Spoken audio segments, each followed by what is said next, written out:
Hi, boys and girls. It's Miss Frida here, and today I'm going to read a story to you. I'm going to start reading a story to you called The Chocolate Fever, and the author is Robert Kimmel Smith.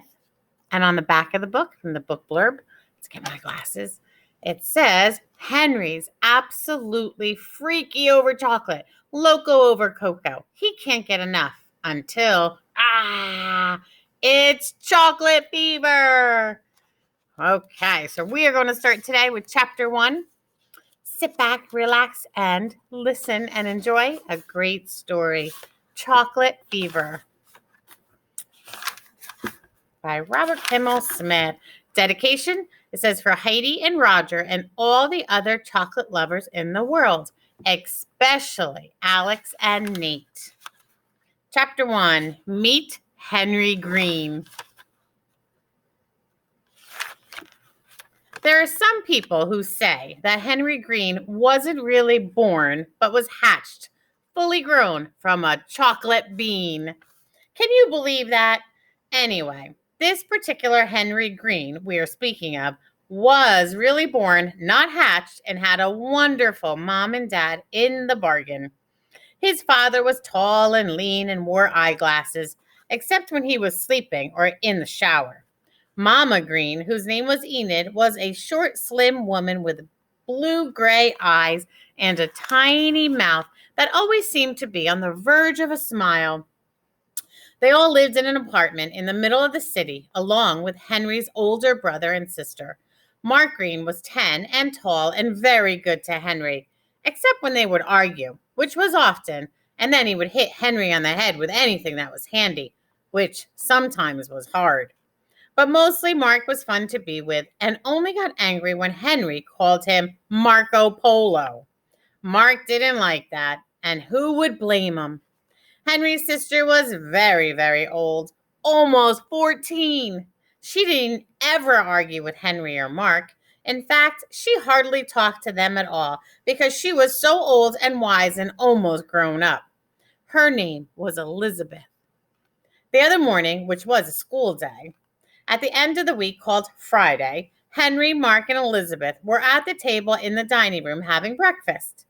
Mark was eating fried eggs. Elizabeth was quietly chewing on her usual breakfast of buttery toast and milk. And Henry was midday through his usual breakfast too. Chocolate cake, a bowl of crispy cocoa cereal, and milk with chocolate syrup in the milk to make it more chocolatey. You washed down by a big glass of chocolate milk and 5 or 6 chocolate cookies. Sometimes when it was left over from the night before, Henry would have chocolate pudding. And on Sunday mornings, he usually had chocolate ice cream. The truth was, Henry was in love with chocolate, and chocolate seemed to love him. It didn't make him fat. He was a little on the thin side, in fact. It didn't hurt his teeth. He'd never even had a cavity yet. It didn't stunt his growth. He was just about average height, perhaps even a little tall for his age.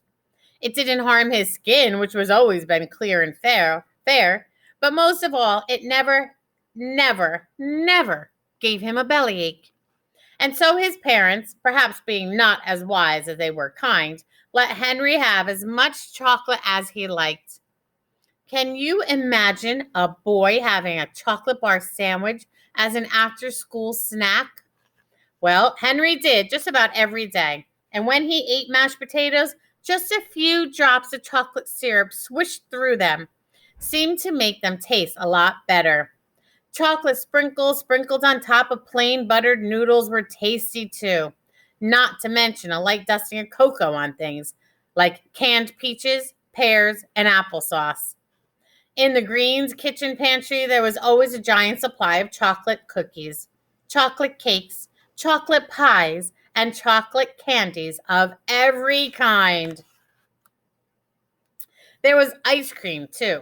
Chocolate, of course, and chocolate nut, chocolate fudge, chocolate marshmallow, chocolate swirl, and especially chocolate almond crunch. And all of it was just for Henry. If there is one thing you could say about Henry, it was that he surely did love chocolate. Probably more than any boy in the history of the world, his mother said. How does Henry like his chocolate? Daddy Green would sometimes joke. Why, he likes it bitter, sweet, light, dark, and daily. And it was true up until the day we're talking about right now. The end of chapter 1. Join me next time for chapter 2 called A Strange Feeling.